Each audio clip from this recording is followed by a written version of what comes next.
Hey, you. Yeah, you. Have you ever sat down and thought, man, I really want a game about sharks leaving their life of underwater mobsters to become underwater ballet dancers?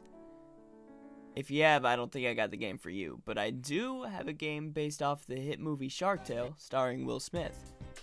Now, I have very vague memories of playing this game when I was very young on my GameCube, but all that memory was just me playing as Oscar, the fish that Will Smith plays, and running from a shark.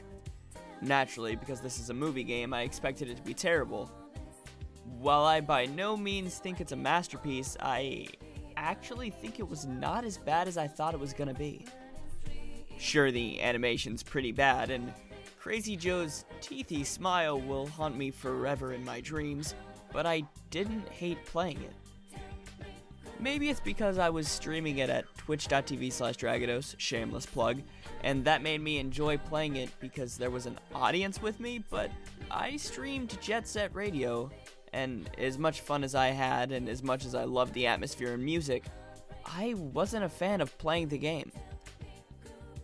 So in the editing process, I realized that the PC version of the game is very different from the PS2 and GameCube version, at least it looks like from the little bits of cutscene that I found on YouTube, because I was just looking around to try to find some of the death quotes for Oscar, and well, the game just looks very different, so maybe my opinion from here on is just of the PC game and not of the PS2 or GameCube versions that I remember from my childhood.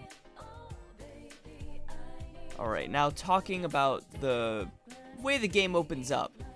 It starts out with Oscar, our protagonist, getting evicted by his landlady in a questionably animated cutscene, leaving our poor main character out on the streets. Oscar's landlady even throws out his CD collection, and Crazy Joe finds them and sells them back to you. So we've got to go through this less than stable crab to get our Billy Joel CD back. Thankfully, our good pal Crazy Joe's brother-in-law had an empty apartment for us to use. While the quality of the apartment was questionable, there being a chalk outline on the ceilings of the hallways, wonder what fish murder is going on around these parts. Unfortunately, the apartment itself is unfurnished, which is where one of the game's main mechanics come in. You use the random clams and pearls that you find lying around the underwater city to purchase furniture for your apartment. Although this doesn't really do anything other than look slightly nicer and give Oscar a place to sleep that isn't the floor. But why would we want to let this fish sleep? Come on, there's no rest for this man. Honestly, there's no real in-game motivator to pick up any clams or pearls other than this and the CDs you can get from Crazy Joe's many trash cans with Oscar's CDs. You can easily beat this game without picking up a single clam because they don't do anything that's useful gameplay-wise.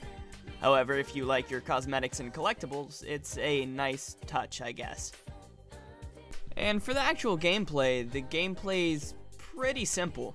There are 4 different mission types: races, stealth missions, rhythm games, and chase missions. Races are pretty self-explanatory, as you just try to get to the checkpoints faster than the other fish and finish in first place to get your celebratory fish race victory. Then there are stealth missions, which are not too hard to understand either.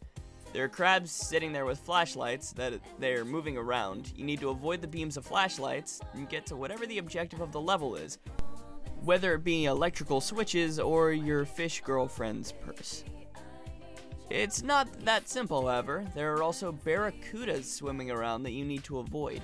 Otherwise, Oscar will just get devoured and you'll be led to a game over screen where Oscar's a lot more passive-aggressive about you getting him eaten than I personally would be.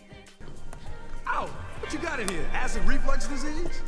And then that brings us to the rhythm games, which are DDR-style games where you press the arrows as they pass the spot on the screen where you're supposed to click them. The music for these sections are copyrighted, so I'll just show a quick section of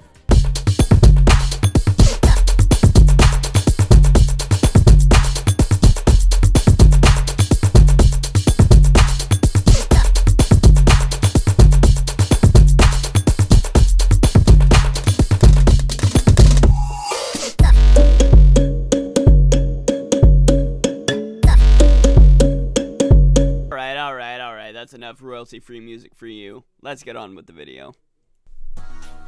And then that brings us to the fourth and final type of mini-game in the Shark Tale game, the chase missions, which are missions where Oscar is running from a shark and you're controlling him from a front-facing angle. The game shows arrows on the screen that tell you where to move Oscar to avoid getting hit by whatever hazards will show up on the screen. You also have to avoid the sharks' mouths whenever they open up and seem like they're about to bite you. I honestly don't know what the game over screens are like for this section because I'm too good at video games and never lost during this section. However, I'll assume it's the same as the stealth missions game over screens, with him being eaten whole and being passive-aggressive about it. Now, while these four types of minigames can be fun at first, that's the entire game. You play each of these minigames 3 times, and then you beat in the game. It only took me about 2 hours to do this, and honestly, it was pretty disappointing when it was over. I really felt like there should have been more game to play. It wasn't like they ran out of game story. Left off the best part. The part where Lenny, the shark played by Jack Black, pretended to be Sebastian, the whale washing dolphin. It had the part where Lenny faked his death, but it didn't really have much about the aftermath of that except the part at the end where you accidentally catch him in the trap you made for big scary boy Don Lino.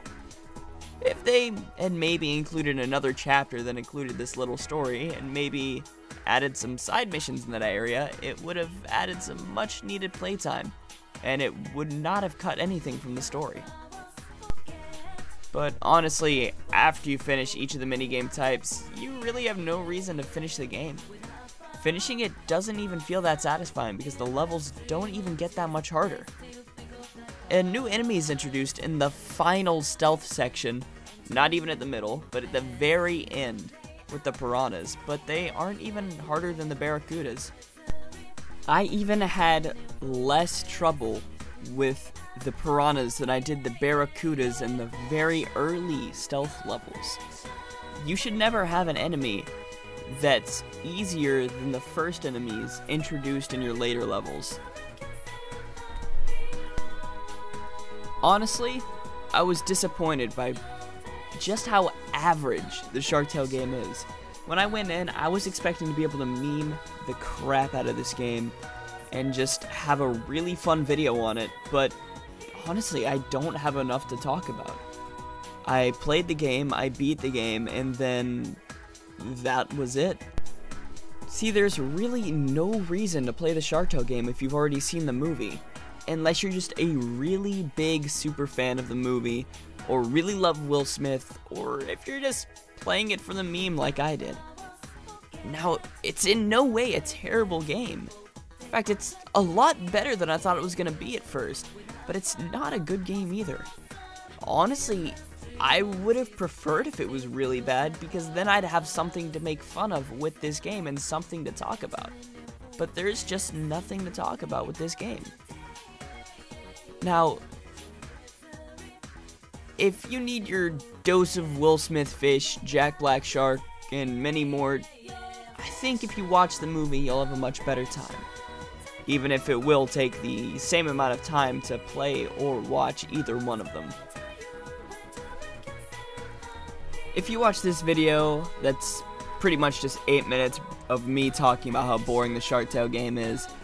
I appreciate it so much, and I hope you liked it enough to leave a like, a comment, and subscribe to the channel, and maybe even hit that notification bell to get notified of more uploads. I streamed me playing the Shark Tale game live on twitch.tv/Dragidos, as I mentioned earlier, so that I could get all the footage for this, and I have the VOD posted on Dragidos VODs on YouTube, if anybody wants to check that out. Thanks again for watching, and I'll see you all in the next video. Now, if you'll excuse me, I have some records of non-copyright music to buy from Crazy Joe.